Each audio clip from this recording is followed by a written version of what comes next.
How beautifully was that timed. Bienvenidos a otro episodio. ¿Cómo están todos? Welcome back, everybody, to an impromptu episode of the Deductionist podcast.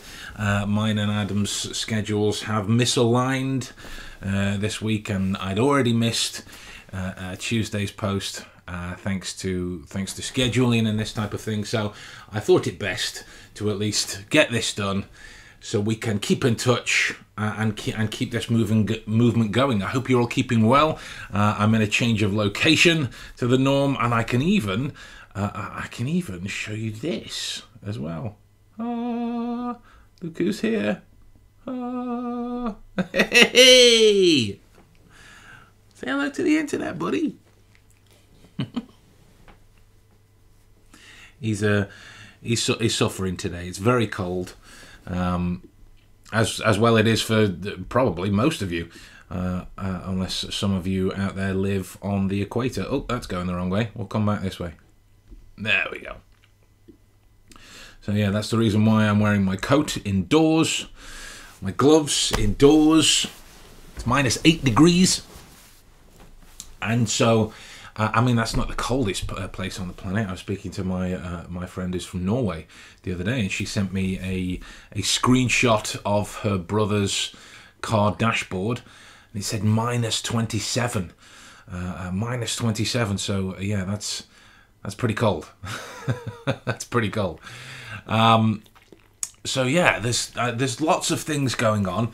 There's lots of things happening in the world. There's lots of things that I feel the deductionist could offer. I'm saying the deductionist like it's some arrogant third-person perspective about myself. What a wanker I would be if that was the case. No, I mean all of you guys, everyone, inclusive of me. We're all deductionists. If you read books on the topics, if you develop your skills within this world, if you practice, if you're diligent with this, then you're a deductionist, right? That's what you are. So there are many things that I feel that kind of rational mindset could have an opinion on and seek to help. And well, obviously we could have an opinion on frigging anything we want, but whether it would be of value and insight is what I mean. Perhaps not illustrated in the most erudite manner, perhaps not illustrated in the most put together response, but this is an impromptu stream. It is just me and my coffee. I think Craig, if he's out there in the ether, will recognize excuse me, will recognize this. It says you know my methods, Watson. Stir twice, anti-clockwise. Whereas I am quite clearly on the spectrum. I'm not quite that bad. I don't care which way you stir it.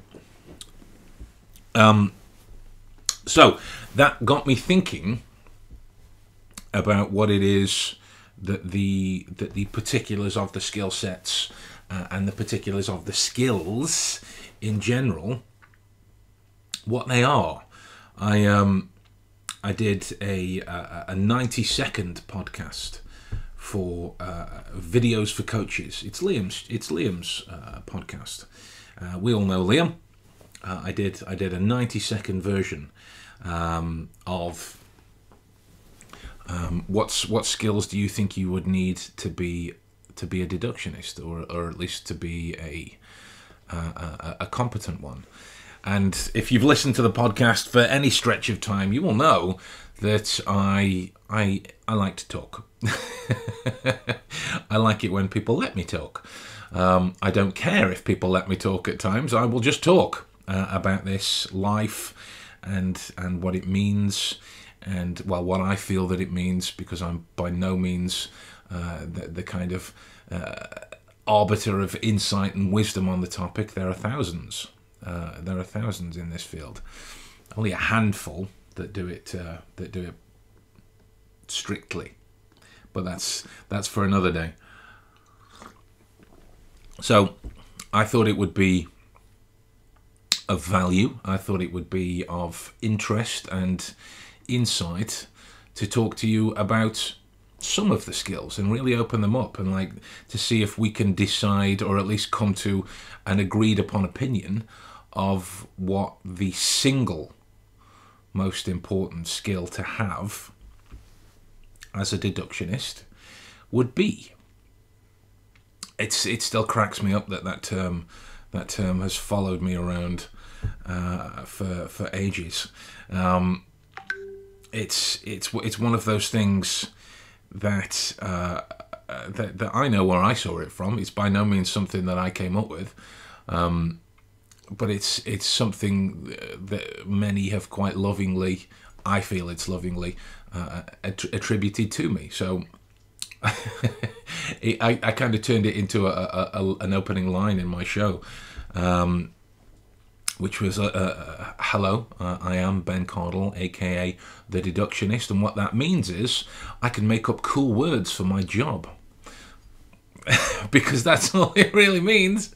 You can a rose by any other name would still smell as sweet, right? So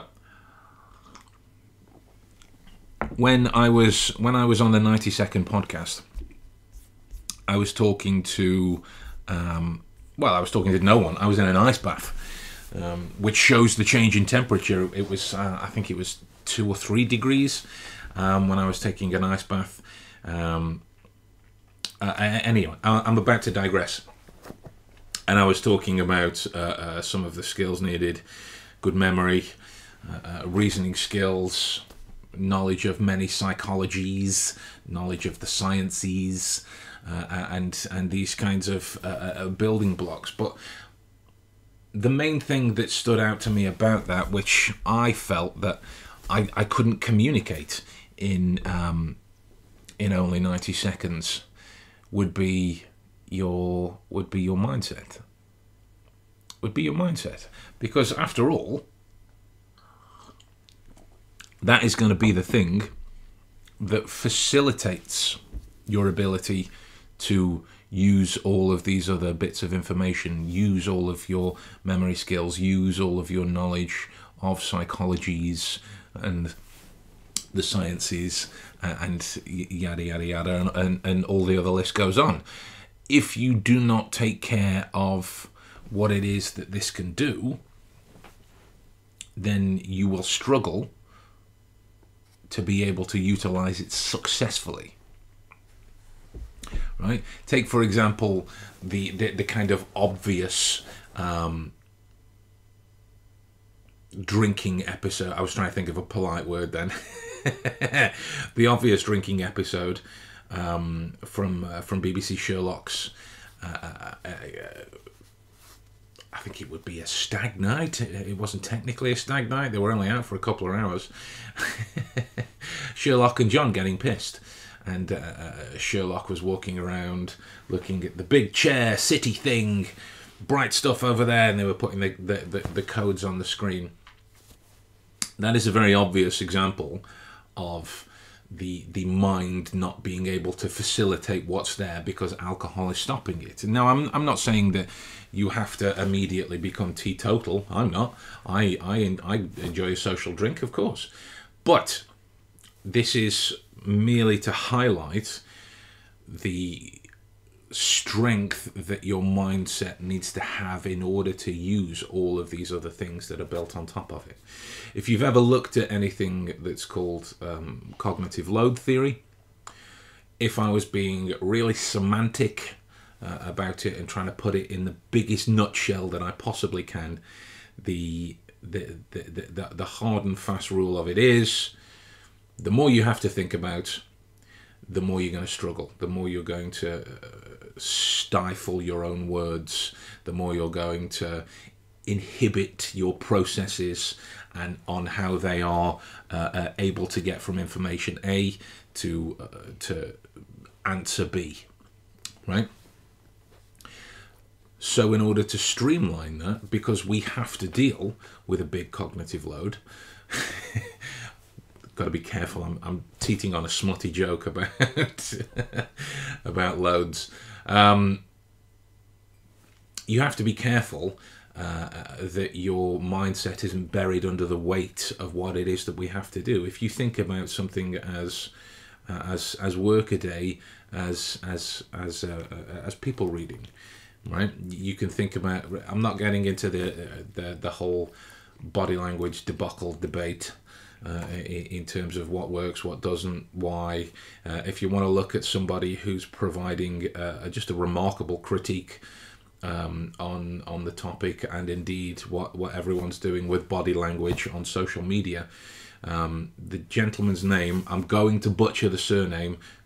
He'll never watch this, so it's guilt-free, but just to warn you, I'm probably going to butcher the surname. His name is Vincent Denault. It's French, so it's a French name, so I'm guessing it's Denault. D-E-N-A-U-L-T.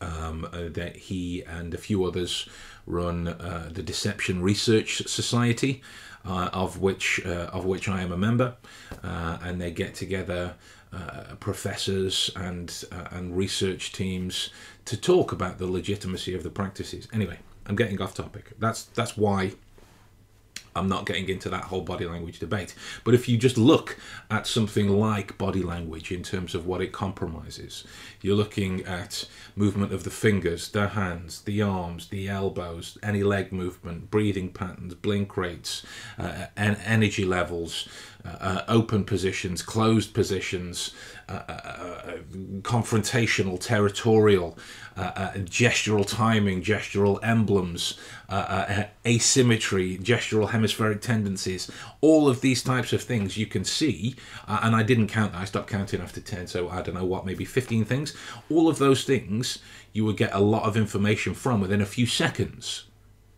That's a hell of a cognitive load. That's a hell of a cognitive load to bear when you think about the fact that you also need to be having a conversation, that you also need to be engaging in the way that modern discourse happens, right? If you are not to tip the game that you are reading this person, if you are from an observational standpoint, if you are just employed to stand behind a one-way mirror, to look, to read, to offer your opinion on the topics, then that's going to be better by no means easy, but it's going to be better for you because the cognitive load is lessened by virtue of the fact that you don't have to engage. You can just pay attention. So, for me, when you look at that question of what skills are needed versus what skill is the most important, very often people will ask me, where should I start? What should I start reading? What skill should I start learning first? Etc. etc. And I've gone through a few answers, and there are caveats to each of them, because if I were to simply reply to an email and say that was great timing, so I was about to say good morning, Ben. Good morning, board. Good morning. I hope you're keeping well. If I was to simply reply to an email by saying all of the skills are the most important and this one is the most important as well, what does that even mean? It's right, I know what it means, but this is why it needs this kind of format to really explain it in full. So when you're looking at things like body language, facial reading, the sciences, the psychologies, all of this kind of material is a great bank of knowledge to have. But there are elements that supersede that, such as your observation, your reasoning, your memory, right? And there are things that supersede that, your mindset. If you're not focused, if you're not aware, if you're not ready, if you're not in complete control of your mental faculties, your critical faculties, then you are going to struggle to apply them as the situation needs, right? So, take for example, sorry, my coffee time is normally offset by Adam talking, so you're going to have to put up with my occasional pauses because it's just me. The developmental stages of your mindset. What does that even mean? What does that entail? There are many things to this, and I've taught my one-on-one students the mindset curriculum that I go through in 12 weeks. 12 weeks total. And then we keep coming back to it periodically to test, to top up, right? If you think about this kind of situation, you are a plainclothes security officer. This is a hypothetical I'm going to describe that to the best of my knowledge doesn't exist, so just follow along. You are a plainclothes security officer working in a high crime rate area, and you are tasked with the protection of a bar and all of its patrons. So not only do you have to be in plain clothes, but you have to blend into the area. Look up the Grey Man theory, not the film on Netflix. It's a great film, but the Grey Man theory is an element towards situational awareness that is very applicable. Look that up. We're not going to go into it right now. So there is the Grey Man element. There is the keeping track of all of the people that are existing in the room. There is the keeping track of all of their information, which, if I was going to be semantic about it, would be clothing, would be movement, would be words, would be emotion, would be mood, would be cliques, would be groups, would be positions within the room. And then you've got to keep track of comings and goings, as in people leaving and new people coming in. Who's buying what? Who's alcohol fueled? Who's water fueled? Who's soda fueled? Who's playing pool? And all of this starts to add up. So if you aren't in complete control of this, all of that shit is going to wash on by you. It's going to wash on by you, which again is a catch-22, because we are human beings. We can't function in the way that the Terminator does, sitting there constantly processing everything. That is way too much.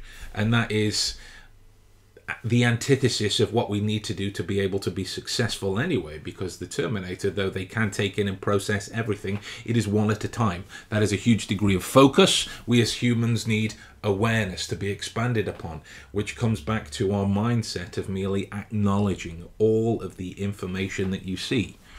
To acknowledge it. Sounds simple enough. Very, very few of us do. Very few of us do. Because, to use that kind of tried and tested example, there is the concern of what should I be looking for? What should I notice first? What should I focus on? What is the most standout thing in this room? Already, you are more focused about yourself rather than the information that's being communicated to you. And that's where the real change is in terms of your mindset. You would need to go completely from closed to open. I've changed the meaning in terms of how I teach it, in terms of locusts of control. If you look up the true clinical definition of locusts of control, it is in response to external forces having an impact on what it is that you do. Right? So if you're taking ownership of failings, successes, etc., etc., you have internal locusts. If you are blaming other things for your failings, for your successes, you have external. That's the technical meaning. For me, I'm looking at internal locusts of, if I'm too internal, I'm too controlled, I'm too focused on this tiny little voice inside of my head that's voicing my concerns, that's voicing my stresses, that's making me focus on things that I don't really want to or need to. That's my version of an internal locust. For me to be external, I am open, receptive, present. To be truly present. Now that isn't anywhere near as spiritual as it sounds, to have presence in a moment. What is the sound of one hand clapping? It's not about that. If you're going to be present in a moment, you are there. You are listening to people, engaging in conversation, acknowledging the background music, acknowledging the smell of the cocktail that somebody dropped at the other end of the bar, acknowledging the swear words that are getting louder and louder over there between two guys wearing opposing team soccer shirts, right? This kind of engagement within each and every moment is going to facilitate a stronger mindset, and it's something that we can practice every day. It's something that we can practice every day. It's mostly akin to that term mindfulness. Me, I hate that term. I hate it. And the main reason behind it within each of the studies within and I'm saying studies not in terms of the kind of clinical published documents, but the books, the texts, these things that are written on mindfulness, the internet articles. It boils down to be more mindful. That's what it boils down to. Take stock of this, take stock of this, remember to breathe, remember to engage. How the fuck is that applicable to anybody's lifestyle?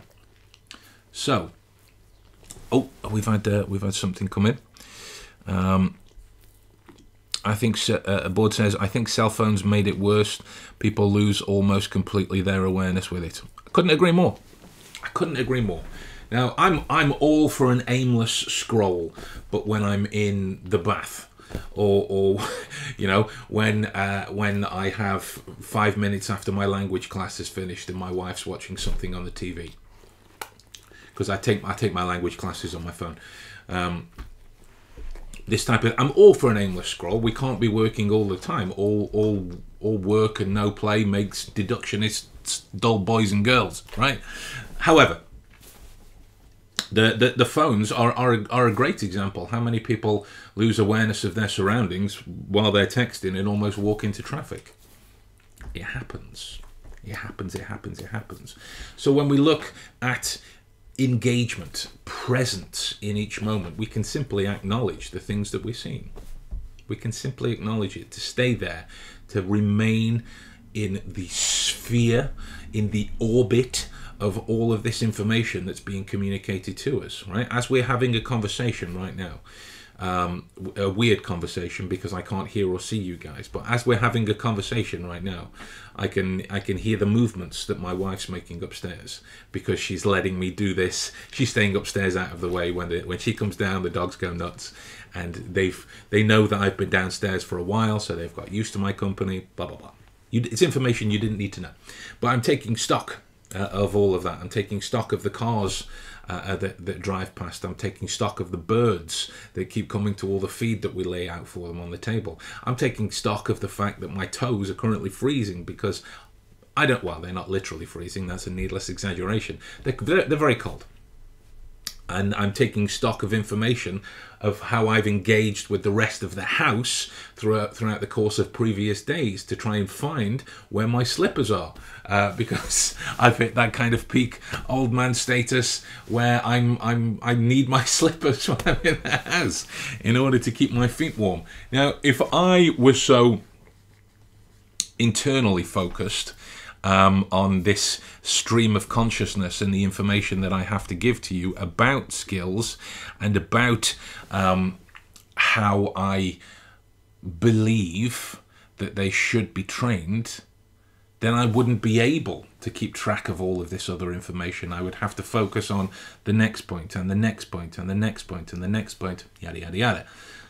And all of this other information would pass me by. You open that up, you become more externally focused, right? You can see why I started to change the title. You become more externally focused, and this information gets to come along for the ride by virtue of your engagement. Yeah, another comment come in. Disabling phone notifications was the best thing I did this year. 100% agreed. 100% agreed. If I didn't have to take so many calls through the early hours, because a lot of the work that I do is based overseas, America, South America, India, Australia. It's time zone difference, so obviously I have to keep my notifications on. But if I could do that, I would love to do that, because the moments when I'm getting to relax, I'm sitting in bed. How many people are constantly scrolling whilst they're in bed, relaxing? What's the point of that? Swap that out. Here's a tip that I give to people looking to develop their engagement. Take this or don't. It's entirely up to you, entirely your call. So, in order for you guys to get a specific feedback measure in terms of how engaged, how present you are with your day-to-day activities, to monitor where your mindset is being strengthened and where it is being weakened. A daily recall. What's a daily recall? So at the end of the day, I will sit there and go from the second I open my eyes. What did I do? What did I see? Who did I talk to? What were they wearing? What did they say? How did I feel? What did I eat? What did they eat?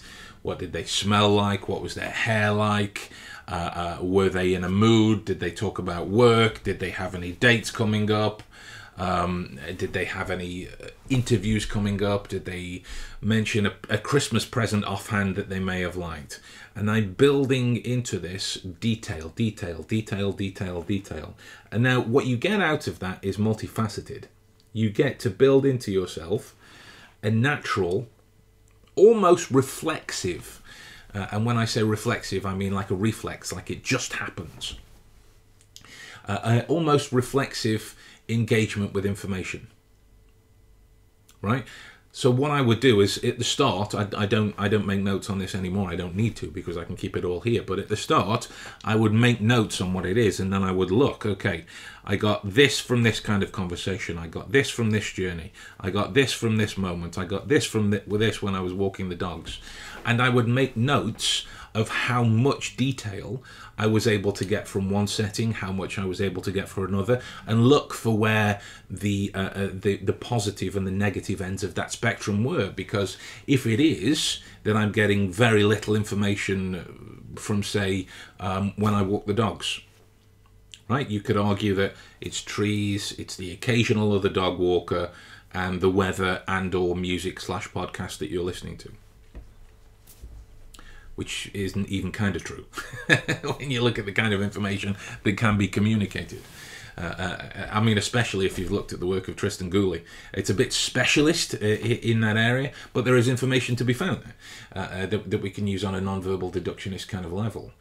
And you get to build into it this acknowledgement. So, okay, when I go and walk the dogs, I need more presence. I need more engagement. So as I'm walking around, I would purposefully acknowledge more. Purposefully acknowledge more. And here's the analogy. Think of a TV show that you like, whatever that is, whether it's Game of Thrones, Sherlock, Psych, Prison Break, Wednesday, Suits, anything, right? Think of a TV show that you like.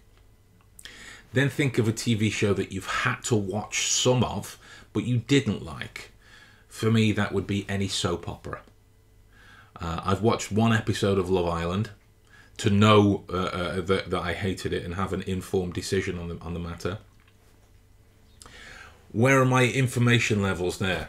At this stage, I can't recall a great many detail about the episode of Love Island that I watched, other than the overriding fact that I hated it.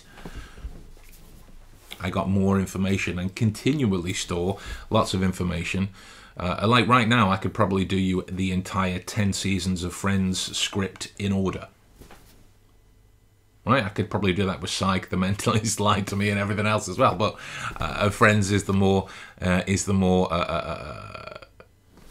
congenial example.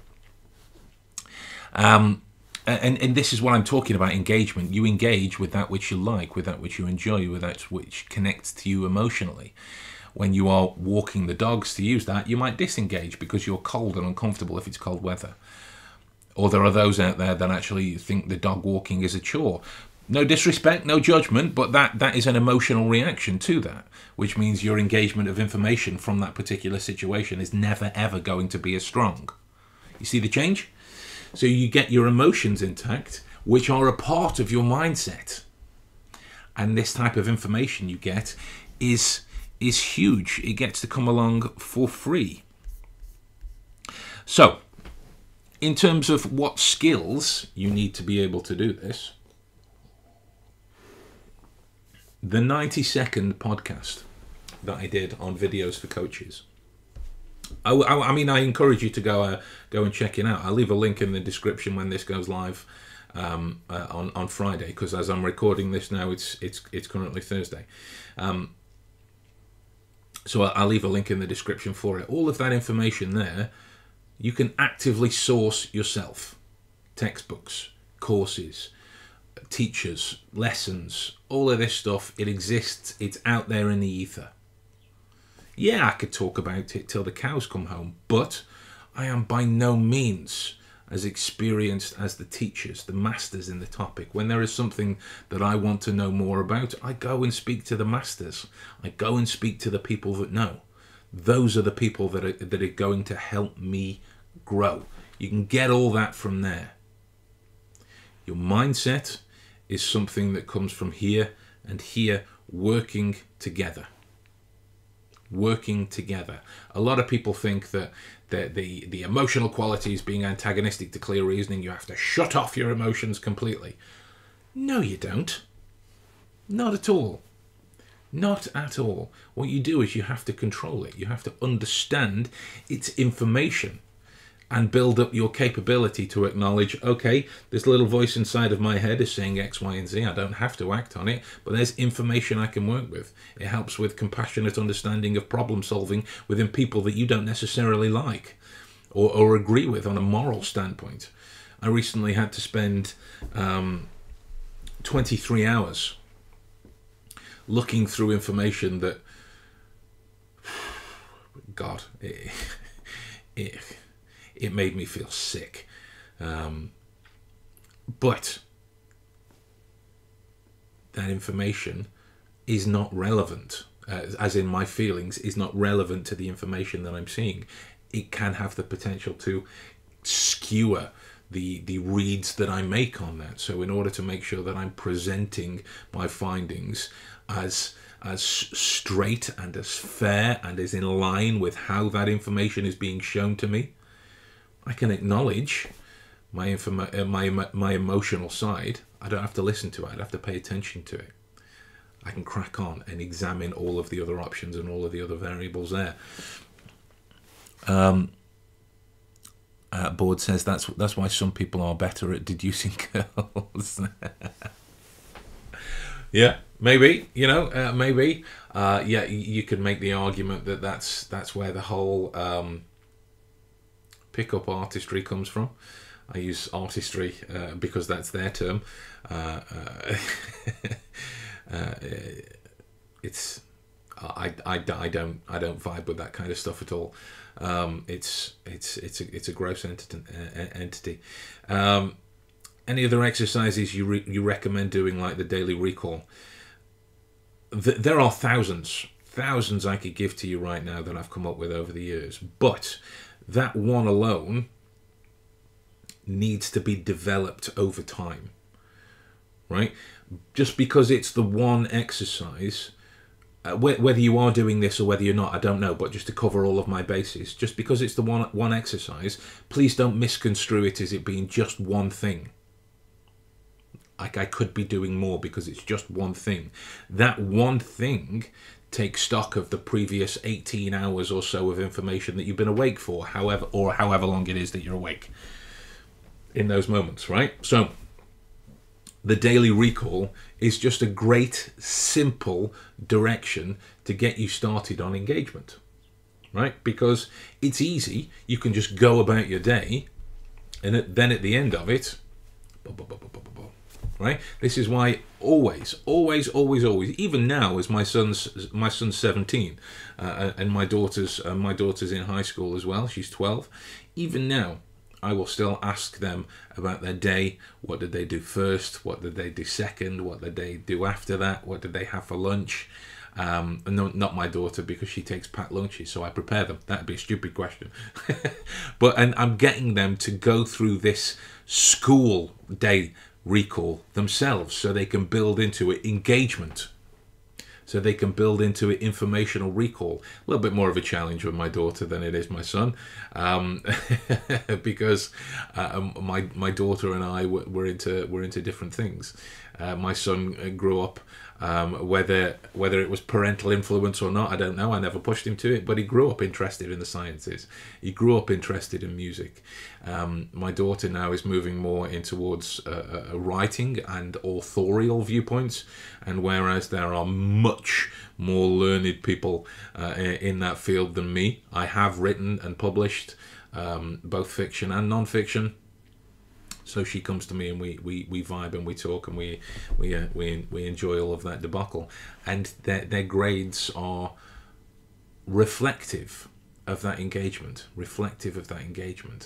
and so this is something, this kind of recall element that has a multifaceted capability, because it doesn't require the active engagement of a memory method. It doesn't require a method of loci or a memory palace or a link or any of the other techniques that are out there. It just requires you to listen, to pay attention, to engage.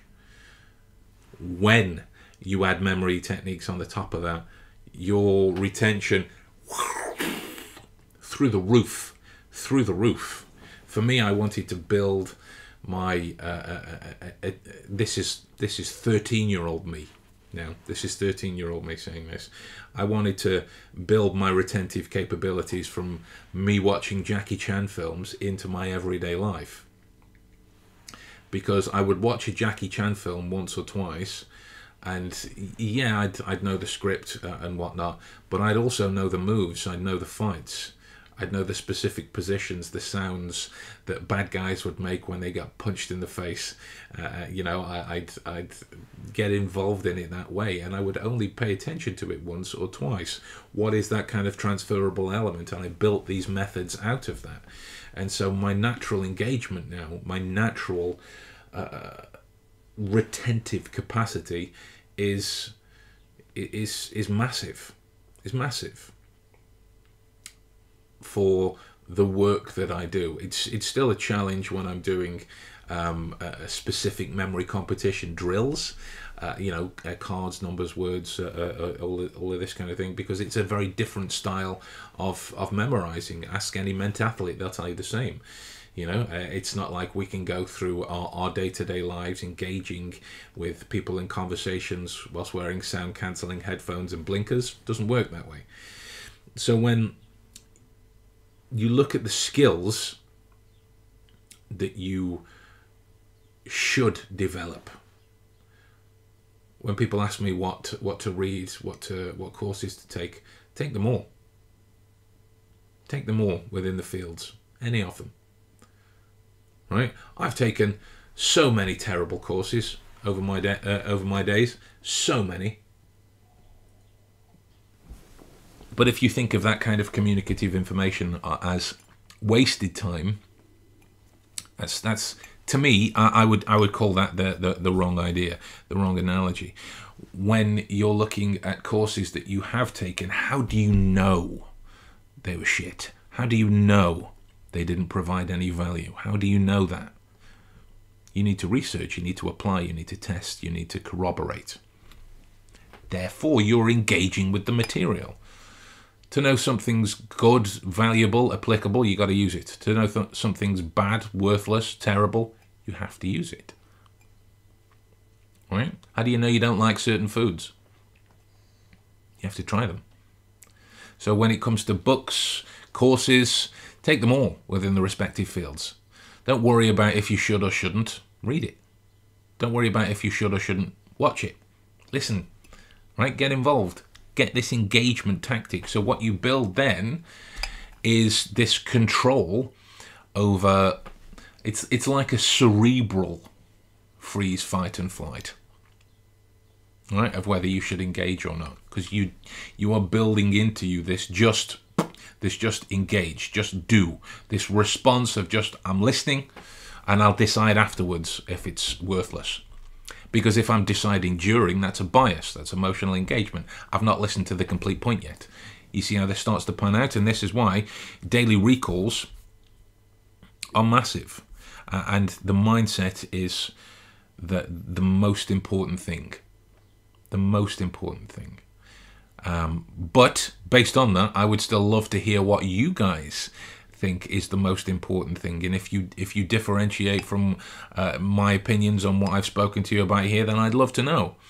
So we can talk about this and grow and develop and get better together, right? Because we're all on the same team, after all. So with that in mind, folks, oh, here we go. We've had a comment pop in from Facebook. While in public transportation, I pay attention to people's clothes. I'm too much of a noob to do proper deduction, but paying attention is a great exercise in itself. It keeps me calm for some reason, and that's just great. Well, I love to hear that you're getting something positive out of it from your soul, almost that way around. I would watch the self-talk angle of too much of a noob to do proper deduction. What does proper deduction mean? What does that look like? What does it entail? I'd just be careful of pushing other people or other things or other books or other courses ahead of where you are, right? You might not be able to get the information out that you want, but it's yet. And I have no idea if you feel that way or you don't already. I'm just saying that as an observation, because that can affect your mindset. The stories that you tell yourself. You can't think yourself smarter as a result of telling yourself better stories, but it is a way to build in control over that little voice inside of your head. It starts with things like, God, I'll never get that. Change it to, I haven't got it yet. Give yourself permission to grow in that area, right? That's what I love. So thanks for it's popped up as Facebook user. So whoever that was, thank you very much for your comment.